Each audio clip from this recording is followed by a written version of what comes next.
The woman who learned to say no when saying no means saying yes to yourself. For most of her life, Lena was the yes person. Need help moving?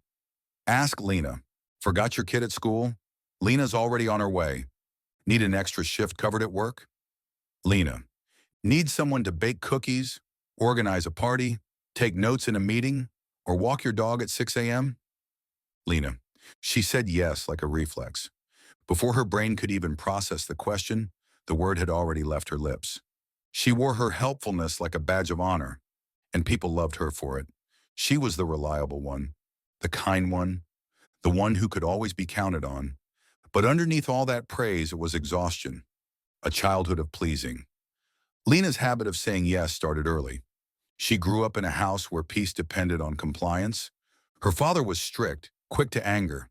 Her mother was anxious, always smoothing things over. From a young age, Lena learned that being agreeable kept things calm, that her job was to avoid conflict, keep everyone happy, and never, ever make a fuss. In school, she was the teacher's pet. She'd finish her homework, then help three classmates with theirs. In college, she joined six clubs, worked part-time, and was the friend everyone vented to at 2 a.m. And then adulthood came. And with it, more responsibilities, more requests, more people to please.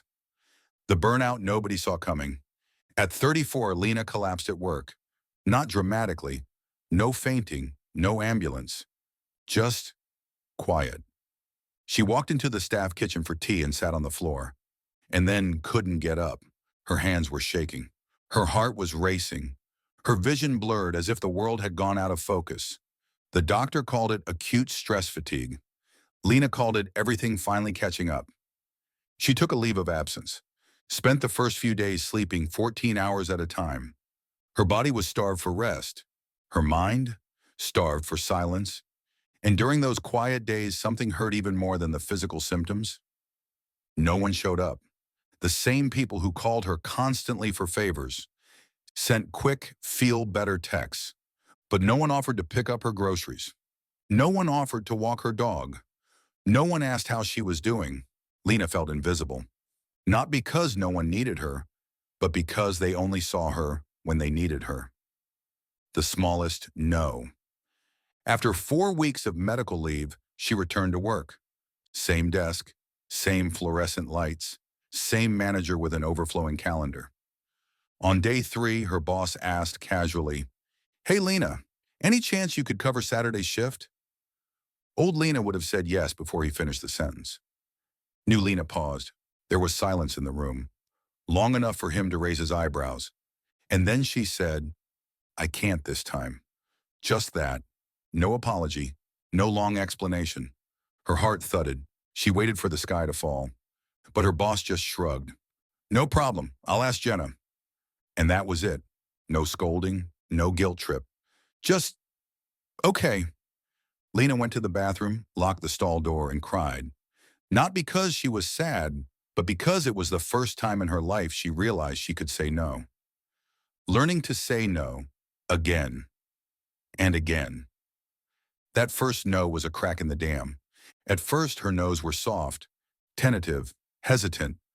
She still over-explained, still worried what people would think. But the more she practiced, the stronger her no became. No to staying late when she had nothing left to give. No to friends who only called her when they needed to vent. No to guilt-tripping relatives and passive-aggressive group texts. No to that voice in her head that whispered, "They'll stop loving you if you stop helping." Each no was an act of reclaiming herself. Boundaries aren't walls. Lena didn't become selfish. She didn't stop caring. She still brought soup to her sick neighbor, but only when she had the energy. She still helped her coworkers, but not at the cost of her own deadlines. She still attended family gatherings, but she no longer stayed for 5 draining hours. One day her younger sister asked her, "How did you get so good at protecting your peace?" Lena smiled gently and said, "I stopped calling it selfish. I started calling it necessary. Because boundaries aren't walls, they're doors. They let the right people in and keep the rest from walking all over you." Pushback and pain. Not everyone loved the new Lena. Some friends stopped calling.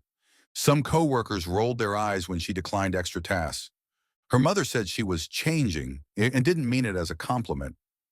At first, the loss stung, but then she realized she wasn't losing true relationships. She was shedding ones built on her self-neglect. The ones who stayed respected her more, listened more, showed up for her. And for the first time, Lena felt what it was like to receive, not just give. The new rituals. Lena began building a life that nourished her. Sunday mornings were sacred. No plans, just tea and music. Her phone was on Do Not Disturb after 9 p.m. She kept a sticky note on her mirror. No is a full sentence. She still helped people, but now she chose how and when. Not out of guilt, but out of joy. She journaled, went to therapy, learned to ask herself, what do I need today? Sometimes the answer was rest. Sometimes it was movement.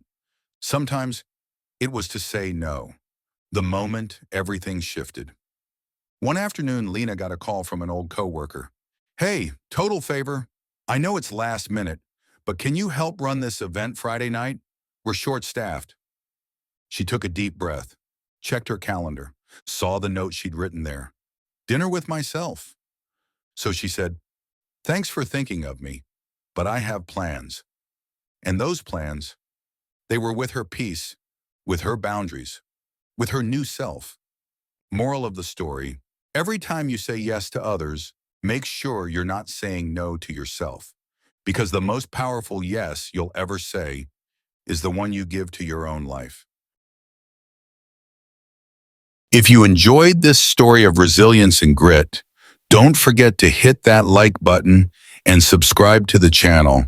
There are more inspiring journeys coming your way, and you won't want to miss them.